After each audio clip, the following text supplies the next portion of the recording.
I think you're fine. I'm definitely not supposed to smoke. Did you just press record on that? No. Whoa. It just started recording by itself. That's very creepy, phone. Okay, so I'm just gonna start talking then. Okay, I'm going to explain operant conditioning to you.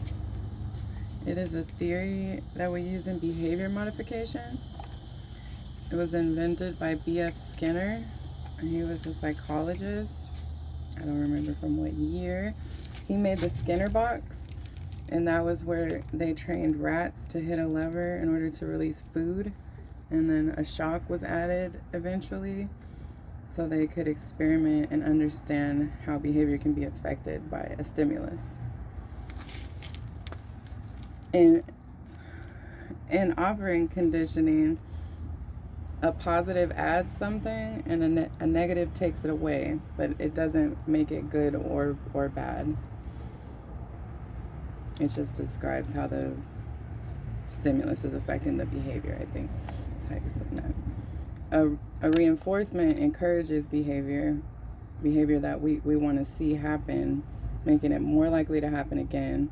A punishment discourages behavior that we don't want to see, and it makes it less likely to happen again. If they can't hear me and I have to reshoot this whole thing, I'm not doing it. Okay, so a positive reinforcement is adding something like a reward in order to encourage behavior.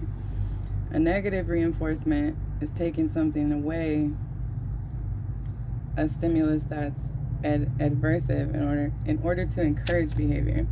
A positive punishment is introducing an adversive stimulus in order to decrease behavior. And a negative punishment is taking away a stimulus in order to decrease behavior. The stimulus is usually something that the person enjoys or likes doing. Does that make sense? I follow the first two, the positive punishment and the negative punishment. I don't fully understand. Well, those are the last two. So, well, I'm going to explain it to you with examples, and then you're going to understand it better. Oh, okay, cool. But don't worry about it then. You want me to explain the examples? Yeah, the examples are good. Okay. I'm so sorry. So when it comes to no, I have my foot up. I stepped on it the first time. Anyways, when it comes to our daughter, Deja, we have issues with her cleaning her room, right? So a positive reinforcer for Deja is that anytime Deja cleans her room, we praise her, we let her know how much we approve of her behavior by giving her time on YouTube Kids or letting her have extra time on the computer. Okay. That's a positive reinforcer for Deja. Okay. A negative reinforcer is Deja just knowing that there will be a consequence if she doesn't clean her room the right way the first time. So, like having her computer or music taken away.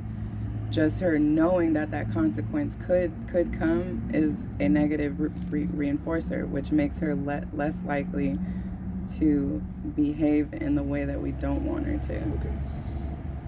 I follow you.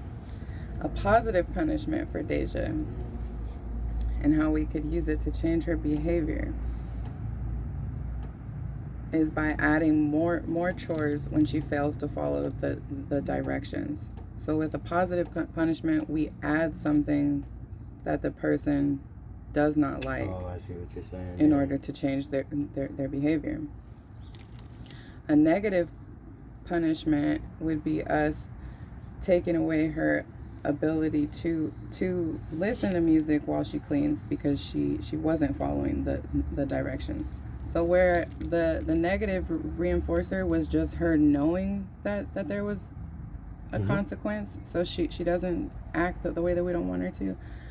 The negative punishment is us actually having to do that in order to change her behavior. Okay. So like if she didn't listen, if we walked in and the room was filthy and she didn't do any of the things that we asked her to, we would take away the things that she likes doing, which is the music and being on the computer. Yeah, I got you. Okay. So another way I can explain this is how we've been training our dog. So a positive reinforcer for Mabel is giving her treats and praise when she does something correctly. Mm-hmm. A negative reinforcer for Mabel is how we're like leash training her. She doesn't like to be tugged on or given other direction. She just wants to walk, but she's not walking correctly. So we tug on her, which is an adversive stimulus, and it encourages her to behave right. That's a negative reinforcement. A positive punishment for Mabel is how we're training her not to bite. Mm-hmm. So you add something that she doesn't like, which is how I've been pressing down on her tongue to gag her when she bites me. Yeah. So now it's making her less likely to bite me in the future. That's a positive punishment. A negative punishment is complicated right now because we don't want the crate associated with punishment, but she's young and she's not trained right now. So whenever we put her in the crate, our presence and attention is taken away from her. And it decreases her acting bad when she's out of the cage because she doesn't want to be put in there and have our attention taken away from her, which makes it a negative punishment at the moment. But that's not how we want to get her used to the crate. So we're going to have to change that to modify her behavior with the crate.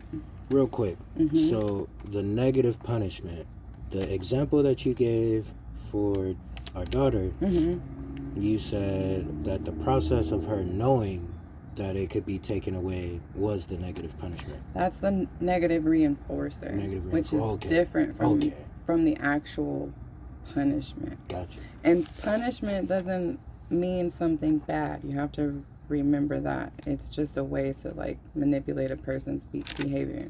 Okay. That's good. I didn't know that. Yeah. We sound like the podcast that you be watching. Oh my God, that podcast is so funny.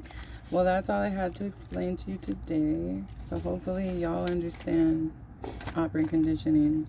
And hopefully I understand operant conditioning. You Definitely. can press that one.